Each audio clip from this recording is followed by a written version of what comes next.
Praise the Lord.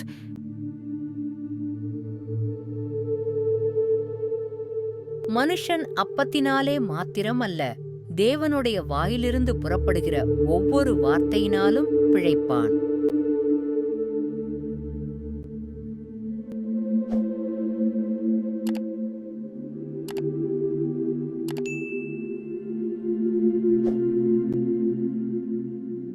சங்கீதம் 2ஆம் அதிகாரம்.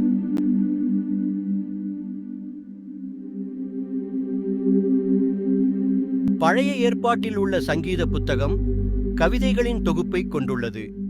இச்சங்கீதம் எமக்கு ஊக்கமளிப்பதுடன் கர்த்தர் செய்த அனைத்து அற்புதமான காரியங்களுக்காகவும் அவரை புகழ்ந்து வணங்குகிறது. பரிசுத்த பைபிளில் உள்ள பல சங்கீதங்கள் கடினமான மற்றும் சவாலான நேரங்களில் அல்லது சூழ்நிலைகளில் உதவிக்காக கர்த்தரிடம் மன்றாடப்பட்டவைகளாக காணப்படுகின்றன.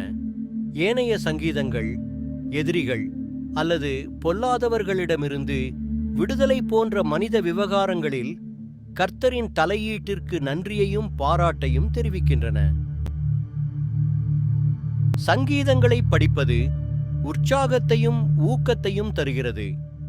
வாழ்க்கையில் நாம் அனுபவிக்கும் ஒவ்வொரு உணர்ச்சியையும் உள்ளடக்குவதாக சங்கீதம் உள்ளது.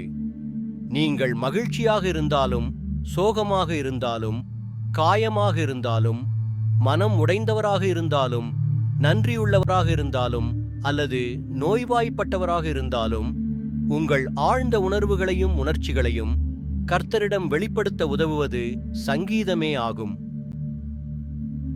இச்சங்கீதத்தை வாசிப்போம்.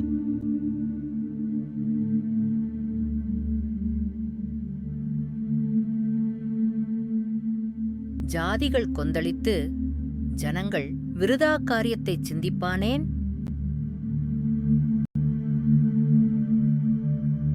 ஜாதிகள் கொந்தளித்து ஜனங்கள் விருதா காரியத்தை சிந்திப்பானேன்? பரலோகத்தில் வீற்றிருக்கிறவர் நகைப்பார், ஆண்டவர் அவர்களை இகழுவார்.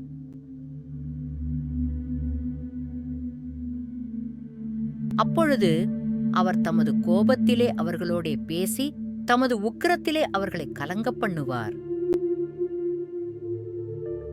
நான் என்னுடைய பரிசுத்த பர்வதமாகிய சீயோன் மீதில் என்னுடைய ராஜாவை அபிஷேகம் பண்ணி வைத்தேன் என்றார். தீர்மானத்தின் விவரம் சொல்லுவேன். கர்த்தர் என்னை நோக்கி, நீர் என்னுடைய குமாரன், இன்று நான் உம்மை ஜனிப்பித்தேன். என்னை கேளும், அப்பொழுது ஜாதிகளை உமக்குச் சுதந்தரமாகவும் பூமியின் எல்லைகளை உமக்குச் சொந்தமாகவும் கொடுப்பேன். இருப்புக்கோலால் அவர்களை நொறுக்கி குயக்கலத்தைப் போல் அவர்களை உடைத்துப் போடுவீர் என்று சொன்னார். இப்போதும் ராஜாக்களே, உணர்வடையுங்கள். பூமியின் நியாயாதிபதிகளே, எச்சரிக்கையாயிருங்கள். பயத்துடனே கர்த்தரை சேவியுங்கள், நடுக்கத்துடனே களிகூருங்கள்.